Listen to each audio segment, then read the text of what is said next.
Bienvenue dans notre direct. C'est mon premier direct et je crois que par la grâce de Dieu, plusieurs personnes vont être bénies. Je vous invite à partager ce direct, à bénir plusieurs vies. Mais avant ça, j'aimerais qu'on adore ensemble. Adorez avec moi. Suivez-moi par l'Esprit ce soir. Dieu a parlé à l'Église, Dieu a parlé aux nations. Nous sommes dans un temps de crise. Et c'est en ce moment qu'on reconnaît les vrais adorateurs.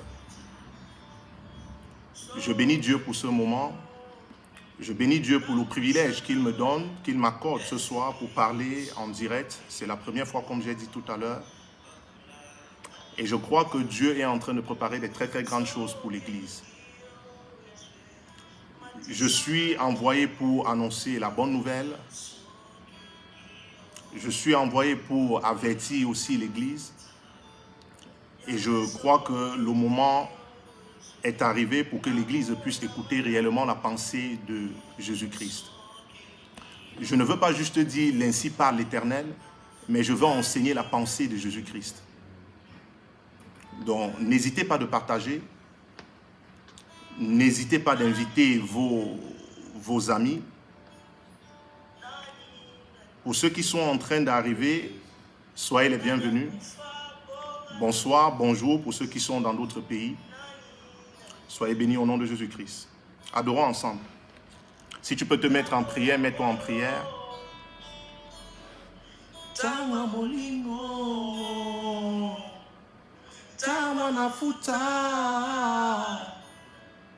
tawa nikama, amina semola lomo, semola lomo nayo, semola lomo, chalelo nanga munayo, Elohi elamene. Le oui et l'amen. Semo la lomo. Mina semo la lomo nayo. Semo la lomo. Semo la lomo nayo. Tu peux te mettre en prière, tu peux nous joindre dans l'adoration, dans la prière, prie en esprit. Communie avec moi. Et l'amen, le oui et l'amen. Invite quelqu'un, partage.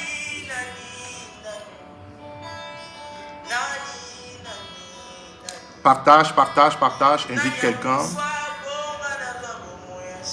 Clique un j'aime. Envoie les cœurs. Montre que tu es présent.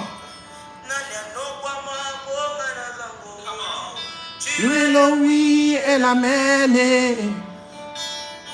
Le oui et l'amen.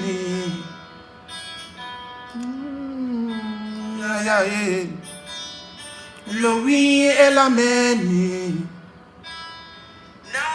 Nani, nani. Nani, nani, nani.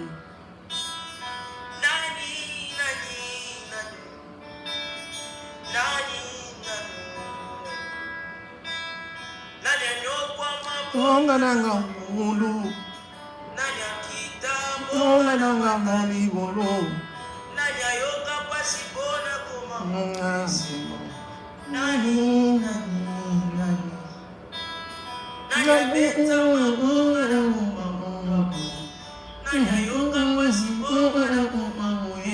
Mets-toi en prière.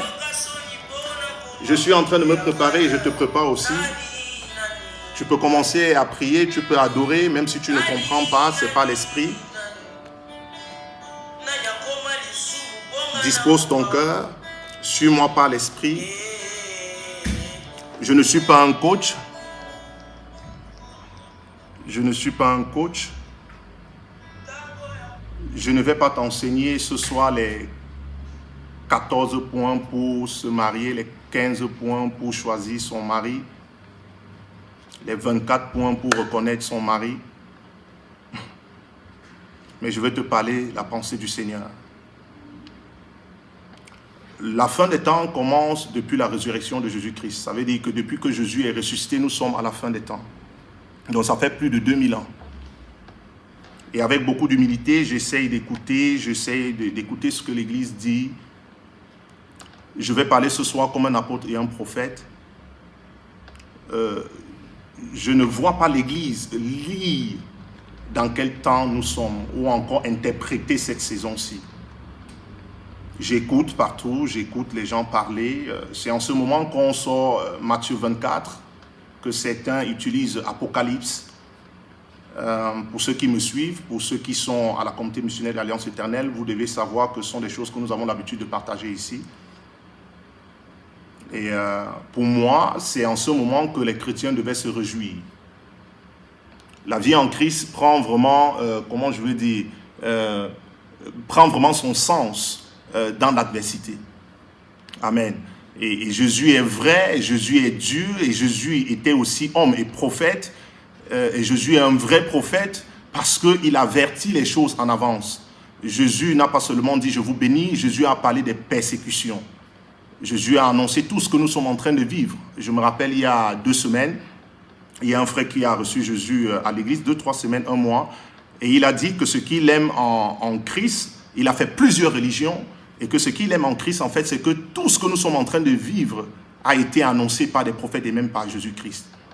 Il me l'a confessé, il dit qu'il a fait plusieurs religions.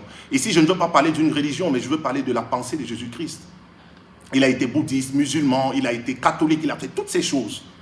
Mais il dit que actuellement, ce qu'il est en train de vivre, c'est comme il est en train de gagner 20 ans. Donc, je suis en train de vouloir parler non seulement aux gens de la communauté missionnaire de l'Alliance éternelle, mais à l'Église en général. C'est pourquoi j'étais en train de dire, je me présente comme un apôtre et un prophète. Donc, j'aimerais que vous me suivez avec votre esprit. Je vais quand même me présenter parce que c'est la première fois que je fais un direct Facebook, où je parle seul, où je ne suis pas devant l'église. Je suis le prophète Cyril Raoul Noudou, l'autorité spirituelle de la communauté missionnaire de l'Alliance éternelle. Et l'Alliance éternelle, en fait, est une révélation. Amen. Est une révélation parce que Jésus a dit, la vie éternelle, c'est de connaître Dieu. Donc, c'est une révélation de connaître Dieu. La vie éternelle, ce n'est pas parce qu'on est à l'église. Si on veut revenir dans les Écritures, vous devez comprendre avec moi que la vie éternelle, c'est de connaître Jésus-Christ, selon Jean 17 à partir du verset 3. Et je crois que nous sommes dans les temps où l'Église doit désirer la connaissance, chercher la connaissance. Amos l'a prophétisé, Amos 8, verset 11. Et nous sommes dans ces temps-là. Nous ne sommes pas au commencement, nous sommes à la fin. Et dans l'Église, il y a la confusion entre l'avènement de Jésus, l'enlèvement de Jésus, le moment où les 2 témoins vont venir prophétiser. Il y a la confusion par rapport à ça. Je me rappelle, il y a, je crois, 2 ans, j'ai donné un enseignement sur le millénium avant l'heure. Et j'ai été attaqué par un journaliste du Monde. Parce qu'il avait vu le millénium avant l'heure et même parfois par l'Église. Les fois où j'ai été attaqué sur les réseaux, ce n'est pas par rapport à mon témoignage ou à mon message, mais c'est par rapport à peut-être un thème. Et je me rappelle encore l'année dernière, j'étais en train d'enseigner sur l'accomplissement de la prophétie. J'ai été encore attaqué par un pasteur. Et donc, je ne veux pas parler de ce qui se passe, mais je veux parler de Jésus-Christ. C'était l'accomplissement de la prophétie. C'était un pasteur ici en France. Il m'a attaqué sur les réseaux, je lui ai écrit par message que ce qu'il était en train de faire n'était pas bien, ce n'était pas la volonté de Dieu. Et je crois que l'un des problèmes de l'Église, c'est d'abord ça. Ça veut dire que Jésus l'avait dit dans Marc 3, à partir du verset 25 à 27, si j'ai bonne mémoire, qu'une maison qui est divisée ne peut subsister. Ça veut dire que c'est en ce moment que l'Église devait se lever, non pas seulement dans la prière, mais se lever pour parler, pour prêcher, pour annoncer, pour dire ce que Jésus a dit. C'est ça. Et moi, je crois que ce que Jésus est en train de faire en ce moment, ou encore ce qui est en train de se passer, si on peut essayer de lire la prophétie de ce temps-ci, c'est que Dieu va, comment je vais dire, présenter certaines personnes qu'on n'écoutait pas. Nous sommes en train d'entrer dans une nouvelle ère. Ça veut dire c'est l'ère en fait de la parole. Imaginez-vous que cette histoire dure 1 an. Essayez d'imaginer 1 an. Ça veut dire qu'il n'y aura plus de méga-church. J'ai l'habitude d'enseigner en fait que l'Église, c'est Jésus-Christ. L'Église est une vision. L'Église est une pensée. L'Église, ce n'est pas d'abord tout ce qu'il y a autour, mais c'est un appel, c'est une vision, c'est une manière de présenter les choses. Voilà, c'est ça l'Église. Ça veut dire qu'en ce moment, si les chrétiens ne sont pas prêts, parce que l'enlèvement, ça va se passer comme ça, on ne va pas s'attendre, c'est comme un virus. On va apparaître. Je vois certaines vidéos se balader sur les réseaux. Essayez de partager ça parce que c'est nouveau ce que je suis en train de dire. Ça, ce n'est pas une information. Que ce soit par des hommes, c'est Satan qui est derrière, c'est tout. Vous n'avez pas besoin de certaines images pour comprendre en fait la source. Écris Amen en bas. Écris Amen pour que je continue. C'est nouveau ce que je suis en train de dire. C'est nouveau ce que je suis en train d'enseigner. Et je vais être sûr que vous me suivez parfaitement. J'étais en train d'aller en Angleterre il y a un week-end. Et une semaine avant, j'ai dit à mon épouse à la maison, je ne sais pas si j'ai parlé de ça à l'église, j'ai dit à mon épouse, j'ai entendu gay. Elle est là, elle est à la maison, elle est en train de me suivre. J'ai dit, j'ai entendu le mot gay. Mais quand j'entends le mot gay, ce n'est pas aujourd'hui qu'on doit se mettre en prière, je lui ai dit ça. Et ça veut dire qu'il y a des gens qui doivent se lever, qui doivent se lever, réclamer leur chrétienté, affirmer leur chrétienté. Les gens sont dans la peur partout. Et quand j'essaie de regarder à la lumière de la parole, l'apôtre Paul a prêché l'évangile au roi Agrippa. L'apôtre Paul a été confronté aux autorités, à Hérode, et j'en passe. Daniel, le prophète, a refusé de manger les mets du roi. Daniel, le prophète, nous allons voir dans les Écritures tout à l'heure, je suis juste en train d'introduire, a pris la décision de prier 3 fois par jour. Pourtant, le roi avait donné le décret que personne ne devait invoquer un autre Dieu. Parfois, quand quelque chose, ou encore quand quelqu'un t'attaque physiquement dans la journée, c'est que spirituellement, il t'a cherché, il ne t'a pas eu. Donc, ce qui est en train de se passer, c'est le combat spirituel. C'est que l'Église est loin de la réalité. Je ne suis pas pessimiste, mais l'Église est loin de la réalité. L'Église est loin de la réalité. Vous pouvez essayer de comprendre que ce qui est en train de se passer, peut-être nous avons 10 ans, une décennie devant nous, c'est 10 ans. Mais qu'est-ce que l'Église doit faire pendant les 10 ans? Est-ce qu'après les 3 semaines, les 2 mois, le plus important ici, ce n'est pas de savoir quand est-ce que ce virus va disparaître.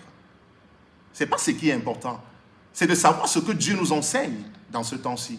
Qu'est-ce que l'Église doit faire dans les 10 ans qui viennent? Qu'est-ce que l'Église doit faire dans les 20-30 ans? C'est ce qui est important. Parce que si à la sortie de tout ce qui est en train de se passer, on redevient comme avant, on repense comme avant, il y a un problème.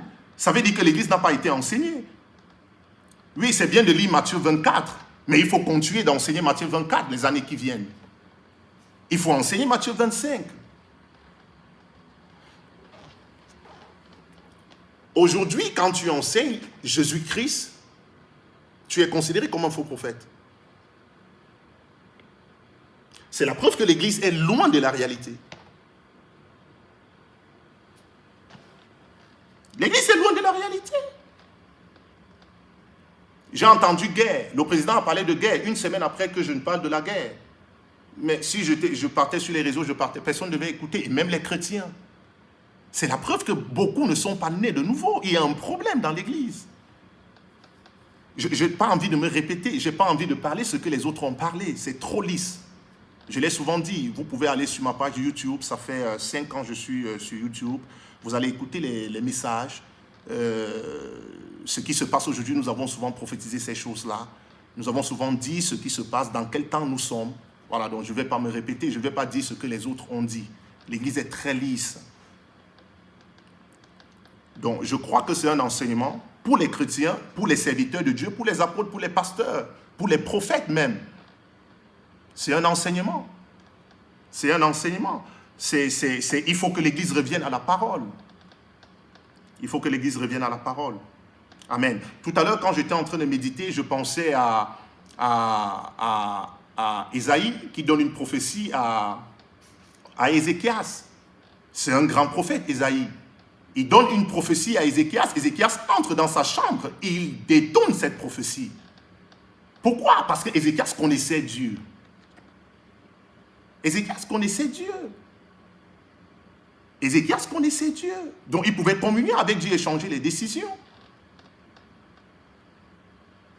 Essayez d'imaginer, ça dure 5 mois. Je ne suis pas pessimiste. Ça dure 1 an. Tu ne vas pas avoir l'imposition des mains de ton pasteur. Tu seras dans l'obligation d'accepter la parole de Dieu. Tu vas recevoir l'imposition des mains à distance, comme je suis en train d'enseigner. Je t'impose les mains. Dieu appelle l'Église à devenir spirituelle. Dieu appelle l'Église à devenir spirituelle. Que les guerres s'arrêtent déjà dans l'Église. Les divisions, les jalousies. La jalousie est pire que ce virus. Je ne vois pas ton amen. Je dis la jalousie est pire que ce virus. Je ne vois pas les amen, je ne vois pas les cœurs. Si tu es là, dis je suis là. Est-ce que mes enfants sont là, les enfants de la communauté missionnelle de l'Alliance éternelle? Signalez-vous. Vous êtes où? Est-ce que vous êtes là? Ça, c'est le moment, en fait, où beaucoup de personnes ne travaillent pas. Je vais un peu te partager ce que je vis en ce moment. Ça fait quelques jours. Je profite vraiment de la vie. Tout ce que Dieu fait est bon. J'ai souvent prié avec mon épouse pour avoir un peu de temps pour nous et nos enfants. Et nous étions à table et je disais à mon épouse que, chérie, nous avons souvent prié. Voilà, Dieu a approuvé notre prière. Dieu a répondu à nos prières. Ça veut dire que je peux passer plus de temps avec mes enfants. Et même la qualité de la nourriture a changé à la maison. C'était déjà bon, mais c'est devenu très, très, très, très bon. Est-ce que quelqu'un me suit ici? Il faut juste écrire « Je suis là, papa ». Signalez-vous, mettez les cœurs. Permettez à plusieurs d'être bénis.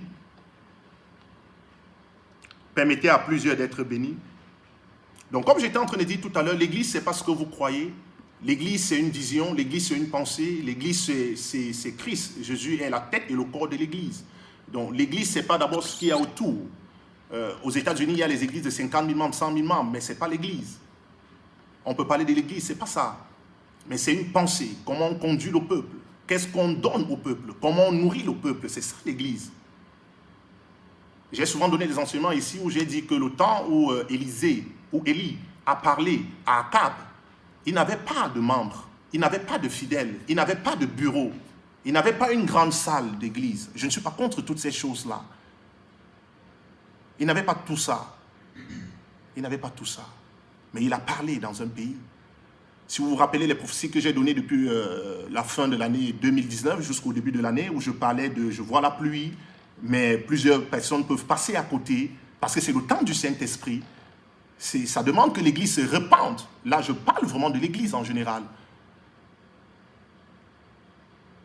C'est la repentance. Ça veut dire que tu enseignais, mais tu finis par comprendre en fait qu'il faut que tu reviennes vraiment dans les Écritures. Tu es un chrétien, tu regardes à ta vie, tu te dis non, je ne marche pas selon la volonté de Dieu. Ce que je vis, ce n'est pas ce que Dieu, s'il était dans ce monde, s'il devait vivre, parce que nous sommes à l'image de Jésus-Christ. Jésus et nous, nous sommes un. Amen. Jésus et nous, nous sommes un. Tel il est, tel nous sommes dans ce monde. C'est le temps de se regarder dans son miroir. Et le miroir, c'est la parole. Est-ce que je suis dans la volonté de Dieu? Est-ce que je n'empêche pas les chrétiens en tant que serviteurs de Dieu d'avoir accès à la connaissance? Parce que Jésus l'a dit que certains sont à la porte, mais ils empêchent d'autres d'y entrer. Est-ce que je fais la volonté de Dieu? Est-ce qu'en tant qu'apôtre, pasteur, prophète, en tant que chrétien, je fais la volonté de Dieu? Est-ce que je suis en train de faire la volonté de Dieu? Vous savez, réussir en Christ et même dans le ministère, c'est pas avoir je ne sais pas quoi. Non, non, non. Réussir, c'est de faire la volonté de Dieu. Réussir en Christ, c'est de savoir qu'à toutes les étapes de ta vie, tu es en train de faire ce que Dieu t'a demandé de faire. C'est ça, réussir. En tant qu'enfant de Dieu, en tant que serviteur de Dieu. Je ne sais pas si vous me suivez. Essayez de partager, partager dans des groupes, partager dans des groupes. Mon épouse m'a dit en Angleterre, nous étions dans une église, c'est une grande église, une très grande église. Et après, elle a vu tout ce qui se passait, elle m'a dit, chérie, tu es un grand. C'est mon épouse. Donc, elle a fini par comprendre. Donc, ce n'est pas ce que vous voyez, c'est dans l'esprit. C'est dans l'esprit que ça se passe. C'est l'apôtre Paul qui l'a dit, Dieu que je sais dans mon esprit. Dieu que je sais dans mon esprit. Selon Romains 1 à partir du verset 9 à 11 par là. Et j'étais en train de dire tout à l'heure que Dieu va introduire plusieurs personnes. Dieu va introduire plusieurs personnes. Dieu a amené la famine en Égypte pour introduire Joseph. Dieu a amené la famine en Égypte pour introduire Joseph, selon le psaume 105 à partir du verset 16 à 17. Donc c'est Dieu qui avait amené la famine en Égypte pour introduire qui? Joseph. Donc tout ce qui est en train de se passer là, c'est parce que plusieurs enfants de Dieu vont être introduits dans leur appel. Je n'ai rien entendu. Je n'ai pas vu ton amen ici. Plusieurs. Dieu va élever plusieurs dans cette saison-ci. Donc ne soyez pas dans le sommeil spirituel. Ne soyez pas dans la peur. La Bible dit dans Romains 8, à partir du verset 8, que tout concourt au bien de ceux qui aiment Dieu. Tout concourt au bien de ceux qui aiment Dieu. Tout. Tout concourt. C'est la guerre, tout concourt. C'est je ne sais pas quoi, tout concourt. On peut créer encore n'importe quel virus, ce n'est pas ça le problème. Mais tout concourt au bien de ceux qui aiment Dieu. Ça veut dire que dans cette saison, si tu sais que tu aimes Dieu, tout concourt à ton bien. Vous n'avez pas à avoir peur. Que l'esprit de peur te quitte au nom de Jésus-Christ. Que tout esprit de peur te quitte au nom de Jésus-Christ. Que tout esprit de peur te quitte au nom de Jésus-Christ. Tout concourt au bien de ceux qui aiment Dieu. Si Dieu est avec nous, qui sera contre nous? Rien. Rien. Rien. C'est un message pour les chrétiens. Nous devons solutionner les problèmes du monde. Et non seulement les pasteurs, mais les chrétiens. Ne pas seulement être journalistes en longueur de journée, mais de comprendre notre responsabilité en tant qu'enfants de Dieu. Tout concourt au bien. Ça veut dire que certaines personnes ont peur. Je ne vais pas parler des normes, de l'hygiène et tout ça. Les journalistes le font déjà très bien. Excusez-moi, je ne suis pas un journaliste. Ça tourne en boucle. Hein. Comment se comporter, comment tousser et tout le reste. Je respecte tout ça. Amen, je respecte tout ça. Excusez-moi, je respecte tout ça. Mais le Saint-Esprit est au-delà de tout ça. Le Saint-Esprit est en nous et avec nous. Ça veut dire que peut-être Dieu est en train d'enseigner à l'Église que certains chrétiens, pendant cette période, vont se rapprocher de certaines personnes. Tu vois quelqu'un est malade, tu dis, tu es malade, il est déjà malade. Donc tu ne peux plus transférer la maladie à cette personne. Tu dis, est-ce que je peux prier pour vous? Et la personne dit oui. Tu tiens la main de la personne et tu pries pour la personne et la personne est guérie. Le président de notre pays ne sait pas que Jésus-Christ peut être la solution.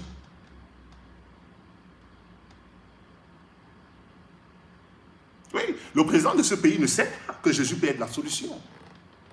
En fait, si je faisais culte, j'ai reçu certains messages de certains membres de l'Église. Si je faisais culte, ça devait être que je suis un rebelle.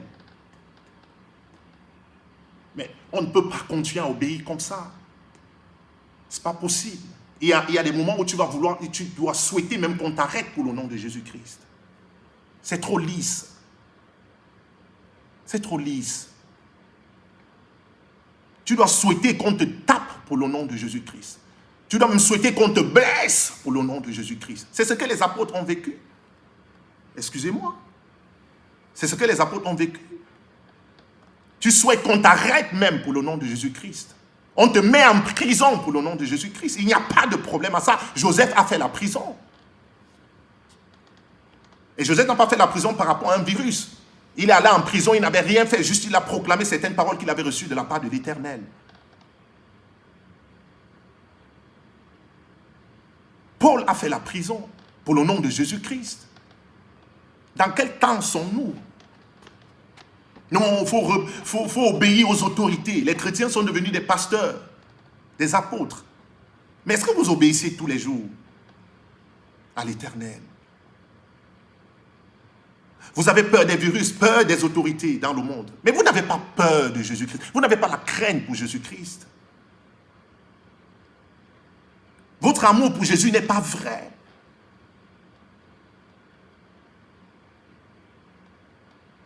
Oui, c'est ça la vérité.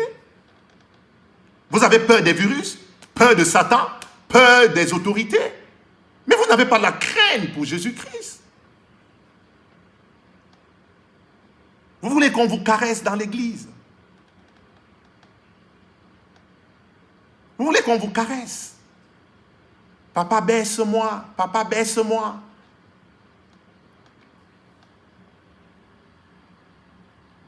C'est le temps de la vérité dans l'amour. Je me rappelle un jour quand Jésus-Christ m'est apparu, il y a de cela 6 ans, je suis allé voir mon père spirituel et il m'a dit fais attention que personne ne ferme ta bouche. Et je crois que je parle souvent, mais je n'ai pas vraiment encore parlé. Et je crois que c'est le temps. C'est le temps de parler à l'église. C'est le temps de parler vraiment à l'église. C'est le temps de parler vraiment à l'église. C'est le temps de parler vraiment à l'église. C'est le temps de parler vraiment à l'église. Tout concourt bien. Ça veut dire, si tu aimes Jésus-Christ, tout concourt à ton bien. Tout. Même si on crée d'autres virus, tout concourt à ton bien. Et ça, c'est en fait un temps où les gens doivent courir pour accepter Jésus-Christ. Courir. Courir. Le Jésus qu'on rejette. On parle de l'église. Quand on parle de l'église, je me demande, est-ce que les gens sont conscients? La manière dont on parle de l'église, ce n'est pas normal. L'église, c'est la lumière. Les gens doivent courir. Parce que le seul endroit où on vit dans la lumière, dans la protection, c'est en Jésus-Christ. Ce n'est pas dans une religion. J'étais en train de donner le témoignage d'un frère qui a fait plusieurs religions. Il est en Jésus-Christ maintenant. Il est illuminé. Les gens doivent courir. Ça veut dire que si tu es en train de me suivre, c'est ta première fois de me suivre en direct, tu n'as pas reçu Jésus-Christ. Pendant que je suis en train de prier, reçois Jésus-Christ dans ton cœur. Regarde sur ma page et sur la page Comité missionnaire de l'Alliance éternelle. Envoie un message pour qu'on puisse te suivre. Écris. Reçois Jésus-Christ dans ton cœur. C'est la solution et c'est la seule solution. Il n'y a même pas un autre chemin. Jésus-Christ est le chemin, la vérité et la vie. Ici, on ne parle pas d'une religion. C'est le seul endroit où on est protégé en Jésus-Christ. Je ne parle pas ici de l'église. Je parle de en Jésus-Christ.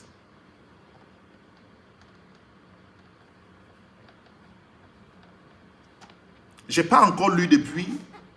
Normalement, le mercredi, j'enseigne et j'aime bien enseigner. Et depuis, je suis un peu dans la prophétie. Et Dieu m'a dit qu'il ouvre les portes. Ça veut dire que plusieurs personnes, pendant cette saison-ci, à la sortie de cette saison, vont découvrir l'abondance. Vont recevoir les choses que Satan retenait encore. Mais il va libérer ces choses-là. Il m'a dit, j'ouvre les portes. J'ai entendu, j'ouvre les portes. J'ouvre les portes. Donc ne soyez pas dans la peur. Ne soyez pas dans le stress. Ça, c'est le moment où on se réjouit normalement dans le Seigneur.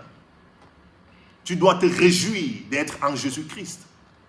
Tu dois te réjouir d'être en Jésus-Christ. Tu dois te réjouir d'être en Jésus-Christ. Écris, je me réjouis d'être en Jésus-Christ. Écris, je me réjouis d'être en Jésus-Christ. Écris, je me réjouis d'être en Jésus-Christ. Allons un peu lire quand même. J'ai donné des versets. Je me suis laissé conduire par le Saint-Esprit. Essayons de regarder Marc 10, à partir du verset 29 à 30. Marc 10, verset 29 à 30. J'ai lu la parole du Seigneur. La Bible dit, Jésus répondit, je vous le dis en vérité, il n'est personne qui, virgule, ayant quitté à cause de moi et à cause de la bonne nouvelle, virgule, sa maison, ou ses frères, ou ses sœurs, ou sa mère, ou son père, ou ses enfants, ou ses terres, ne reçoivent au centuple, présentement, dans ce siècle-ci, ici-bas, amen, ici-bas, Donc quand on parle du ciel, ce n'est pas seulement parler du ciel. Non, nous avons des récompenses ici terrestres. Amen. Très bien. Ne reçoivent au centuple présentement dans ce siècle-ci des maisons, des frères, des sœurs, des mères, des enfants et des terres avec des persécutions. Il précise bien avec des persécutions. Donc Jésus est vrai. Il ne te dit pas seulement reçois les maisons et il ne te prévient pas que ça va être avec les difficultés.